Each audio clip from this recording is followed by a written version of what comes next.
ନିପୁଣ ସପ୍ତାହ ଗଣିତ ଗଣିତ ଗଳ୍ପ ଗଣିତ ପଜଲ ଏ ଟୁ ଜେଡ୍। ଭିଡ଼ିଓଟିକୁ ଲାଷ୍ଟ ପର୍ଯ୍ୟନ୍ତ ଦେଖନ୍ତୁ, ସ୍କିପ୍ କରନ୍ତୁ ନାହିଁ। ଯେଉଁମାନେ ଫାଷ୍ଟ ଟାଇମ୍ ସାଇଟ୍ଟିକୁ ଭିଜିଟ୍ କରିଛନ୍ତି ସେମାନେ ସବସ୍କ୍ରାଇବ୍ କରି ବେଲ୍ ଆଇକନ୍ରେ ଅଲ୍ କ୍ଲିକ୍ କରନ୍ତୁ, ଯାହାଫଳରେ ଯେଉଁ ନୂଆ ଭିଡ଼ିଓ ଅପଲୋଡ଼ ହେବ ତାର ନୋଟିଫିକେସନ୍ ଫାଷ୍ଟ ଆପଣଙ୍କ ପାଖରେ ପହଞ୍ଚି ପାରିବ। ଲାଇକ୍ କରନ୍ତୁ ଏବଂ ଅନ୍ୟ ବନ୍ଧୁମାନଙ୍କୁ ସେୟାର କରନ୍ତୁ। ନିପୁଣ ସପ୍ତାହ ସଂଖ୍ୟା ଜ୍ଞାନ।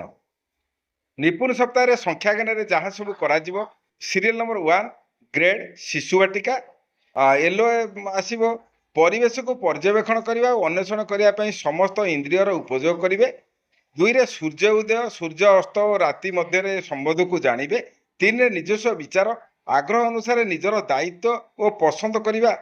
4ରେ ସହପାଠୀଙ୍କ ସହିତ ମିଶି ପ୍ରାକୃତିକ ଘଟଣାବଳୀର ପ୍ରଶ୍ନର ଉତ୍ତର ଖୋଜିବେ। ଯେଉଁ ଜିନିଷ ଭାସେ, କେଉଁ ଜିନିଷ ବୁଡ଼ିଯାଏ, କେଉଁ ଜିନିଷ ଚୁମ୍ବକ ଟାଣେ। 5ରେ ପ୍ରାକୃତିକ ସମ୍ପଦର ବ୍ୟବହାର ବୁଝିପାରିବେ। ଉଦାହରଣ ପାଣି, ମନୁଷ୍ୟ, ପଶୁପକ୍ଷୀ, ଗଛଲତାର ବ୍ୟବହାର। ସେଥିରେ ଷ୍ଟୋରିରେ କନସେପ୍ଟ କାର୍ଡ ରହିବ। 1ରେ ମାମିନାର ଦିନଟିଏ, 2ରେ ଆଇମାର କାହାଣୀ, ପଜଲ ରହିବ, ଗେମ୍ ରହିବ ମୋ ଚାରିପାଖରେ ପଶୁପକ୍ଷୀ, 2ରେ ଆସ ଆମ 5 ଇନ୍ଦ୍ରିୟକୁ ଜାଣିବା। କ୍ଲାସ୍ 1 ପାଇଁ ରହିବ ସଂଖ୍ୟାମାନଙ୍କର ନାମ କହିବେ। 2ରେ ବସ୍ତୁ, ଚିତ୍ର, ସଂକେତ ବ୍ୟବହାର କରି 9 ପର୍ଯ୍ୟନ୍ତ ସଂଖ୍ୟା ଗଣିବେ ଓ କହିବେ। କନସେପ୍ଟ କାର୍ଡ ରହିବ ମାଙ୍କଡର ହାଟ ବୁଲା ଏବଂ ପଜଲ ଏଇ ପ୍ରକାର ରହିବ। ଡିଆଁ ଖେଳ ଶିଶୁ ଆଟିଆ ପାଇଁ ମାମିନାର ଦିନଟିଏ। ତା ଦେହରେ ରହିବ ମାମିନା ଏକ ଛୋଟ ଝିଅ। ଦିନେ ସକାଳୁ ଉଠି ବାପାଙ୍କୁ ପଚାରିଲା, ବାପା ବାପା ସକାଳ, ସନ୍ଧ୍ୟା ଏବଂ ରାତି ମାନେ କ'ଣ? ବାପା ହସିଲେ ଓ କହିଲେ, ତୁମେ ଗୋଟିଏ ଦିନରେ କ'ଣ କ'ଣ ସବୁ କର, ଚାଲ ଆଲୋଚନା କରିବା। ପରଦିନ ସକାଳ ହେଲା, ସୂର୍ଯ୍ୟ ଉଦୟ ହେଲା। ମାମିନା ବାହାରେ ଝରକା ଖୋଲି ଦେଖିଲା କୁକୁଡ଼ା ଗଛଟାରେ ବସି କୋକରେ କୋ ଡାକୁଛି। ମାମିନାର ମା ଦାଣ୍ଡ ଓଳାଉଛନ୍ତି। ମାମିନାର ସେଜ ଉଠି ମୁହଁ ଧୋଇ ଦାନ୍ତ ଘଷିଲା। ଗାଧୋଇ ଜଳଖିଆ ଖାଇ ସ୍କୁଲ ପୋଷାକ ପିନ୍ଧି ସ୍କୁଲ ଗଲା। ବାପା କହିଲେ, ମାମିନା ଏଇଟା ହେଉଛି ସକାଳ ସମୟ। ସନ୍ଧ୍ୟା ହେଲା, ସୂର୍ଯ୍ୟ ପଶ୍ଚିମ ଦିଗରେ ଅସ୍ତ ହେଲେ। ଆକାଶଟି କମଳା ଓ ଗୋଲାପୀ ରଙ୍ଗ ଦେଖାଗଲା। ମାମିନା ଖୁସି ମନରେ ସ୍କୁଲରୁ ଫେରି ପଡ଼ିଆରେ ଖେଳିଲା। ସେ ଦେଖିଲା ତାଙ୍କ ଗାଁ ଲୋକମାନେ କାମ ସାରି ଘରକୁ ଫେରୁଛନ୍ତି। ବାପା କହିଲେ, ଏହା ହେଉଛି ସନ୍ଧ୍ୟା ସମୟ। ରାତି ହେଲା, ମାମିନା ସ୍କୁଲର ଘର କାମ ସାରି ଦେଖିଲା ଆକାଶରେ ଧଳା ରଙ୍ଗର ଗୋଲକାର ଚନ୍ଦ୍ର ଦେଖାଯାଉଛି। ରାତ୍ରି ଭୋଜନ କରି ଶୋଇବାକୁ ଗଲା ପୂର୍ବରୁ ବାପା କହିଲେ, ଏହା ହେଉଛି ରାତି ସମୟ, ଶୁଭରାତ୍ରି। ତାପରେ ଏଥିରେ ଧାରଣା ଆସିବ, ସକାଳ ଓ ସନ୍ଧ୍ୟାର ଧାରଣା। ଧାରଣା ସହ ସମ୍ପର୍କିତ ଶବ୍ଦ ଗୁଡ଼ିକ ହେଲା ସୂର୍ଯ୍ୟ ଉଦୟ, ଚନ୍ଦ୍ର ସୂର୍ଯ୍ୟ, ସୂର୍ଯ୍ୟ ଅସ୍ତ, ରାତି, ସକାଳ, ସନ୍ଧ୍ୟା। ସକାଳ ଓ ସନ୍ଧ୍ୟାର ଧାରଣା ଆଦେହରେ ରହିବ। ଧାରଣା ସମ୍ପର୍କିତ ପ୍ରଶ୍ନ ଗୁଡ଼ିକ ରହିଲା, ସକାଳ ସମୟରେ ମାମିନା କ'ଣ ସବୁ କରୁଥିଲା। 2ରେ ସନ୍ଧ୍ୟା ସମୟରେ ସେ ଆକାଶରେ କିପରି ଦେଖାଯାଉଥିଲା। 3ରେ ରାତିରେ ଆକାଶରେ କ'ଣ ସବୁ ଦେଖାଯାଏ। 4ରେ ତୁମେ କେବେ ତାରା ଗଣିଛ କି? ତାପରେ ଆସିବ ଆଇମାର କାହାଣୀ। ମଣ୍ଟୁ, ଚିଣ୍ଟୁ, ସୋମା ଆଈଙ୍କ ପାଖରେ ବସି ଗପ ଶୁଣିବାକୁ କହିଲେ। ଆଈ କହିଲେ, ଜାଡ଼ବାବୁଙ୍କ କଥା କହିବି। ଦେଖ ଜାଡ଼ବାବୁ କିପରି ଫୁଲ ପ୍ୟାଣ୍ଟ, କୋଟ୍, ହାତରେ ଗ୍ଲୋଭ୍ସ, ଗୋଡ଼ରେ ମୋଜା, ମୁଣ୍ଡରେ ଟୋପି, ମଫଲର ଇତ୍ୟାଦି ଆସିଛନ୍ତି। ତୁମେ ସବୁବେଳେ ସାର୍ଟ ଖଣ୍ଡେ ଖଣ୍ଡେ ପିନ୍ଧିଛ। ତୁମକୁ ଶୀତ ଲାଗୁଛି ନା? ଶୀତ ଋତୁରେ ସମସ୍ତେ ଜାଡ଼ବାବୁଙ୍କ ପରି ପୋଷାକ ପିନ୍ଧିଲେ ଶୀତ ହେବ ନାହିଁ। ଶୀତ ଋତୁରେ ସବୁଜ ପନିପରିବା ଓ କମଳା, ଅଙ୍ଗୁର, ନାସପାତି ଆଦି ଫଳ ମିଳେ। ଲୋକମାନେ ଗରମ ଓ ତଟକା ଖାଦ୍ୟ ଖାଆନ୍ତି। ଏସବୁ ଖାଇଲେ ଦେହ ସୁସ୍ଥ ରହିବ। ଶୀତ ଋତୁ ପରେ ଗ୍ରୀଷ୍ମ ଋତୁ ଆସେ। ଦେଖ ଜଣେ ବାବୁ ଆସିଛନ୍ତି। ଖରାରେ ତାଙ୍କ ମୁଣ୍ଡ ବିନ୍ଧୁଛି। ଦେହରୁ କିପରି ଘମ ଘମ ଝାଳ ବାହାରୁଛି। ତାଙ୍କ ନାମ ଘମ ଘମ ବାବୁ। ସେ କିପରି ଖଣ୍ଡେ ପତଳା କୁର୍ତ୍ତା ପିନ୍ଧିଛନ୍ତି। ଏହି ଋତୁରେ ସମସ୍ତେ ହାଲୁକା ପୋଷାକ ପିନ୍ଧନ୍ତି। ସରବତ, ଲସି, ଦହି ପାଣି ପିଅନ୍ତି ଓ ତରଭୁଜ, ଆମ୍ବ, ଲିଚୁ, ଜାମୁକୋଳି ପ୍ରଭୃତି ଖାଆନ୍ତି। ତୁମେ ଗ୍ରୀଷ୍ମ ଋତୁ ଆସିଲେ ଏଇ ସବୁ ଜିନିଷ ଖାଇବ, ଦେହ ମନ ଭଲ ରହିବ। ଆଈ କହିଲେ, ଆଜି ପାଇଁ ଗପ ଏତିକି, ଫୁଲ ଫୁଟେ କେତକୀ। ମଣ୍ଟୁ କହିଲା, ଆଈ ବହୁତ ମଜା ଲାଗିଲା। ଆଈ କହିଲେ, ତୁମେ ସେସବୁ ମନ ଲଗାଇ ପାଠ ପଢ଼ିଲେ ବହୁତ କଥା ଜାଣିବ। ସମସ୍ତେ ଖୁସି ହେଲେ ଓ ପାଠ ପଢ଼ିବାକୁ ଗଲେ। ଏଠି ଧାରଣା ରହିବ ଗ୍ରୀଷ୍ମ ଋତୁ, ଶୀତ ଋତୁର ଧାରଣା। ଧାରଣା ସହ ସମ୍ପର୍କିତ ଶବ୍ଦ ଗୁଡ଼ିକ ହେଲା ଶୀତ ଋତୁ, ଗ୍ରୀଷ୍ମ ଋତୁ, ସୁଇଟର, ଲସି, ଜୋତା, ମୋଜା, ପରିବା, ଫଳ। ଗ୍ରୀଷ୍ମ ଋତୁ ଓ ଶୀତ ଋତୁର ଧାରଣା। ଏଥିରେ ଯାହା ପ୍ରଶ୍ନ ରହିବ ତାହା ହେଲା, 1ରେ ଆଈ କାହାକୁ ଜାଡ଼ବାବୁ କହୁଥିଲେ। 2ରେ କେଉଁ ଋତୁରେ ଲୋକମାନେ କୋଟ୍ ପ୍ୟାଣ୍ଟ ପିନ୍ଧନ୍ତି। 3ରେ ତରଭୁଜ କେଉଁ ଋତୁରେ ଖାଇବାକୁ ଭଲ ଲାଗେ। 4ରେ ହାଲକା ପୋଷାକ କେଉଁ ଋତୁରେ ଲୋକମାନେ ପିନ୍ଧନ୍ତି। ପାଞ୍ଚରେ ଶୀତ ଋତୁ ଓ ଗ୍ରୀଷ୍ମ ଋତୁ ଭିତରୁ ତୁମକୁ କେଉଁ ଋତୁ ଭଲ ଲାଗେ ଓ କାହିଁକି? ପ୍ରଥମ ଶ୍ରେଣୀ ପାଇଁ ରହିବ ମାଙ୍କଡର ହାଟ ବୁଲା। ମାଙ୍କଡ ମୁଣ୍ଡରେ ଗୋଟେ ଟୋପି, ହାତରେ ଦୁଇଟି ବ୍ୟାଗ ଧରି ହାଟକୁ 3 ଚକିଆ ଅଟୋରେ ବସି ବାହାରିଲେ। ରାସ୍ତାରେ ଯିବା ସମୟରେ ସେ ଦେଖିଲେ ରାସ୍ତା କଡ଼ରେ 4ଟି ଚଢ଼େଇ ଡାଳରେ ବସି କିଚିରି ମିଚିରି ଶବ୍ଦ କରୁଛନ୍ତି। ଟିକେ ଆଗକୁ ଗଲା ପରେ ଦେଖିଲେ 5ଟି ଗାଈ ବିଲରେ ଚରୁଛନ୍ତି।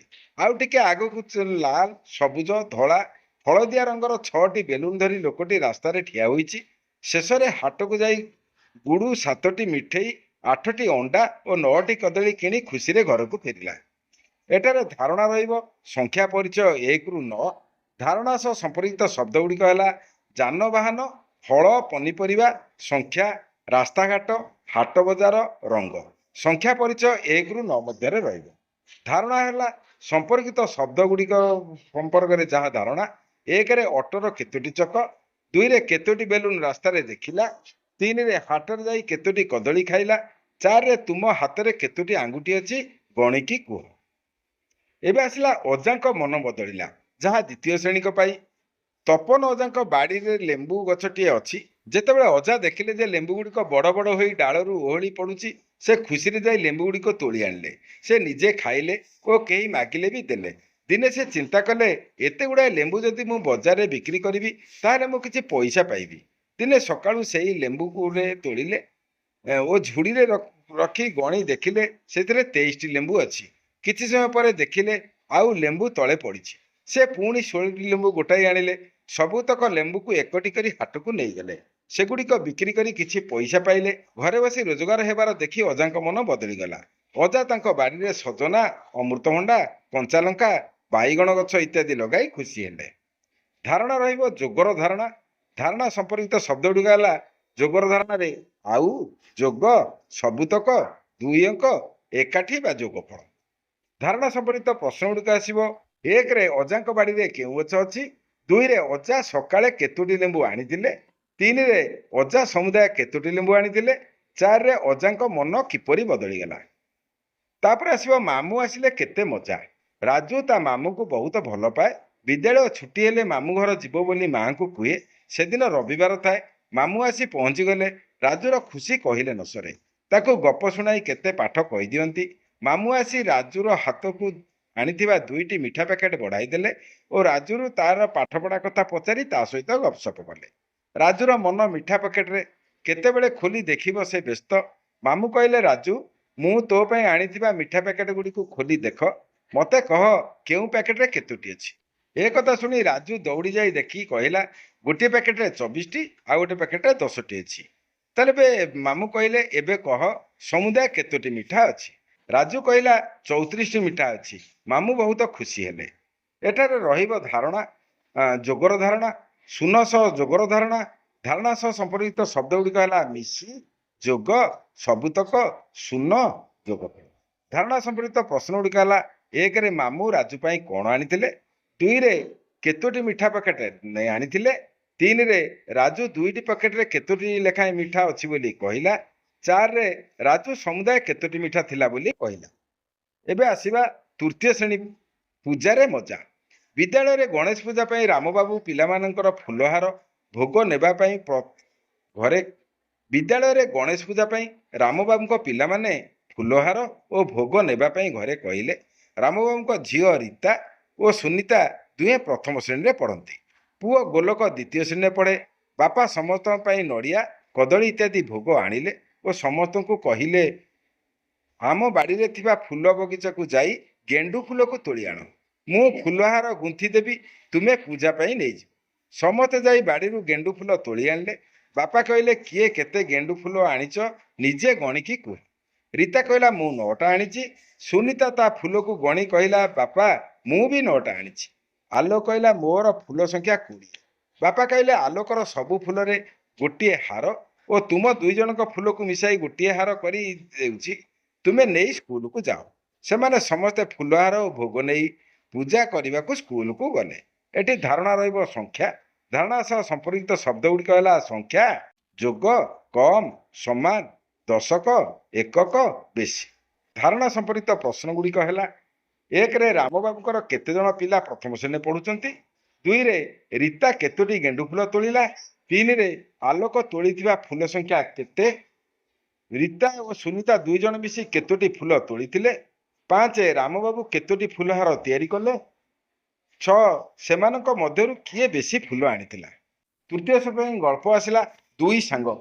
ରୀତା ମିତା ଦୁହେଁ ସାଙ୍ଗ। ରବିବାର ଦିନ ସେମାନେ ଝୁଡ଼ି ନେଇ ଆମ୍ବ ଗୋଟେଇବା ପାଇଁ ଗଲେ।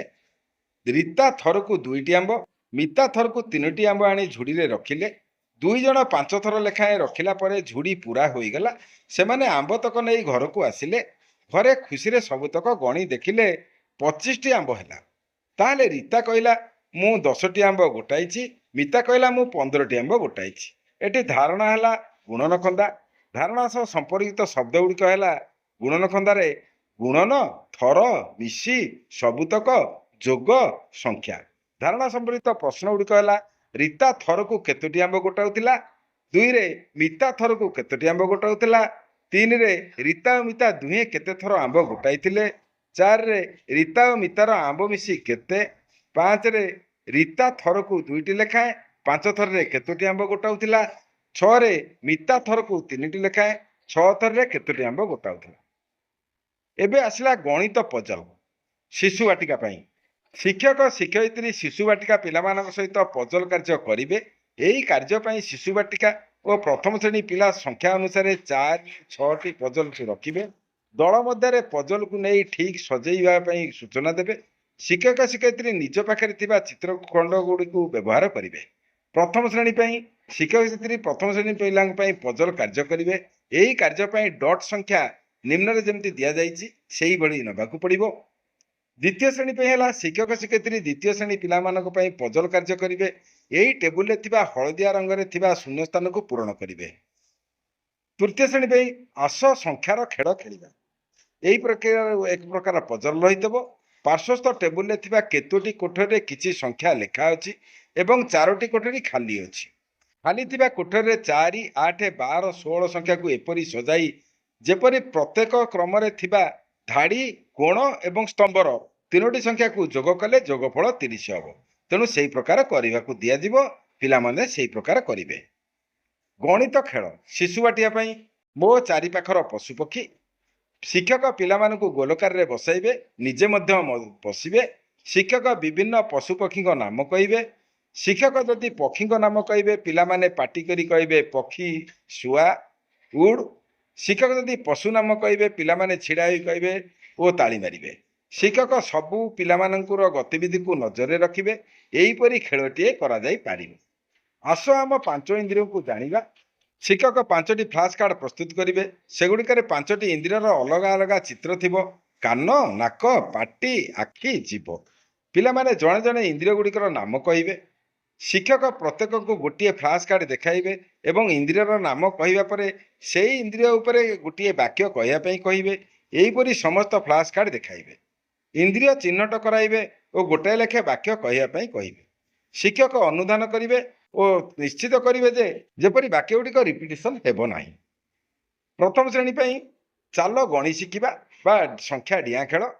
ସମସ୍ତ ପିଲାମାନଙ୍କୁ ଗୋଲାକାରରେ ଠିଆ କରାଇବେ। ଶିକ୍ଷକ ଜଣ ଜଣ କରି ସମସ୍ତଙ୍କୁ କ୍ରମରେ ଗଣିବା ପାଇଁ କହିବେ। ଯେପରି ପ୍ରଥମ ପିଲା 1, ଦ୍ୱିତୀୟ ପିଲା 2, ଏହିପରି 9 ପର୍ଯ୍ୟନ୍ତ ଗଣିବେ। ଏହିଭଳି କ୍ରମରେ ସମସ୍ତ ଛାତ୍ର ଗଣି ସାରିବା ପରେ ଶିକ୍ଷକ ଗୋଟିଏ ପରେ ଗୋଟିଏ ସଂଖ୍ୟା ଛାଡ଼ି କ୍ରମରେ କହିବା ପାଇଁ କହିବେ। ଯଦି ପ୍ରଥମ ପିଲାଟି 1 କହିବ, ଦ୍ୱିତୀୟ ପିଲାଟି 2 ନ କହି ତାଳି ମାରିବ, ତୃତୀୟ ପିଲାଟି 3 କହିବ। ଦ୍ୱିତୀୟ ପିଲାଟି ତାଳି ନ ମାରି ସଂଖ୍ୟାଟି କହିଲେ ଖେଳରୁ ବାହାରିଯିବ। ଏହିପରି ଖେଳକୁ ଚାଲୁ ରଖିବେ। ଦ୍ୱିତୀୟ ଶ୍ରେଣୀ ପାଇଁ କହିଲ ଦେଖି ସଂଖ୍ୟାଟି କେତେ? ପ୍ରଥମେ ଶିକ୍ଷକ ସମସ୍ତ ପିଲାଙ୍କୁ ଗୋଲାକାରରେ ଛିଡ଼ା କରାଇବେ। ଶିକ୍ଷକ ଗୋଟିଏ ଯୋଗ ଓ ବିୟୋଗ ଚିହ୍ନର ଚିତ୍ର କାର୍ଡ଼ ପ୍ରସ୍ତୁତ କରି ରଖିବେ ଦେଖାଇବେ। ଶିକ୍ଷକ ପିଲାମାନଙ୍କ ସହମତିରେ ଏକ ସଂଖ୍ୟା ସ୍ଥିର କରିବେ, ଯେପରି 23। ସେହି ସଂଖ୍ୟାଟି ଖେଳ ସରିବା ପର୍ଯ୍ୟନ୍ତ ସ୍ଥିର ରହିବ। ଶିକ୍ଷକ ପ୍ରତ୍ୟେକ ପିଲାମାନଙ୍କ ପାଖକୁ ଯାଇ ଯେକୌଣସି ଏକ ଚିହ୍ନ କାର୍ଡ଼ ଚିତ୍ର କାର୍ଡ଼ ଯୋଗ ବିୟୋଗକୁ ଦେଖାଇ ଏକ ନୂଆ ସଂଖ୍ୟା କହିବେ, ଯଥା 12। କୁହାଯାଇଥିବା ସଂଖ୍ୟା 12କୁ ଚିହ୍ନ ଅନୁସାରେ 23 ସହିତ ଯୋଗ କରିବା ବା ବିୟୋଗ କରି ସଂଖ୍ୟାଟି କହିବ। ସଂଖ୍ୟା ଗୁଡ଼ିକ ଶିକ୍ଷଣ ସ୍ତରରେ ଅନୁସାରେ କରାଯାଇପାରିବ। ଯଦି ପ୍ରଶ୍ନଟିର ଉତ୍ତର ପଚରା ଯାଇଥିବା ପିଲାଟି କହି ନ ପାରିଲା, ତେବେ ପ୍ରଶ୍ନଟି ପରବର୍ତ୍ତୀ ପିଲାକୁ ପଚାରିବେ। କହି ନ ପାରିଲେ ପିଲାଟି ଖେଳରୁ ଆଉଟ୍ ହୋଇଯିବ। ଶିକ୍ଷକ ଧ୍ୟାନ ରଖିବେ ସମସ୍ତ ଛାତ୍ରଛାତ୍ରୀ ଅଂଶଗ୍ରହଣ କରିବେ। ତୃତୀୟ ଶ୍ରେଣୀ ପାଇଁ ମିଶାଇ କୁହ। ଗୋଟିଏ ଗଛରେ କିଛି ଚଢ଼େଇ ବସିଛନ୍ତି। 4 ଥରରେ 30ଟି ଚଢ଼େଇ ଉଡ଼ିଯିବେ। ଗୋଟିଏ ଥର ଯୁଗ୍ମ ସଂଖ୍ୟକ ଚଢ଼େଇ ଉଡ଼ିଯିବେ। କହିଲ ଦେଖି ପ୍ରତ୍ୟେକ ଥର କେତେ ସଂଖ୍ୟକ ଚଢ଼େଇ ଉଡ଼ିଯିବେ? ଆସ ଉକ୍ତି ଗୁଡ଼ିକୁ ଶୁଣିବା, ହଁ ନାହିଁ କହିବା। ହାତ ଧୋଇ ମଧ୍ୟାହ୍ନ ଭୋଜନ ଖାଉ। 2ରେ ପ୍ରତିଦିନ ସକାଳୁ ଦାନ୍ତ ଘଷୁ। 3ରେ ବିଦ୍ୟାଳୟକୁ 10ଟା ବେଳେ ଯାଉ। 4ରେ ବିଦ୍ୟାଳୟରେ ସହପାଠୀ ସହିତ ପାଠ ପଢୁ। 5ରେ ରାତି ହେଲେ ଶୋଇଥାଉ। 6 ସୂର୍ଯ୍ୟ ପୂର୍ବ ଦିଗରେ ଉଦୟ ହୁଏ। 7 ସୂର୍ଯ୍ୟ ଦିନ ବେଳେ ଦେଖାଯାଆନ୍ତି। 8 ବର୍ଷା ହେଲେ ରାସ୍ତାରେ କାଦୁଅ ହୁଏ। 9 ସନ୍ଧ୍ୟା ସମୟରେ ଆମେ ଖେଳୁ। 10 ମାଙ୍କ ସହ ବଜାରକୁ ଯାଉ।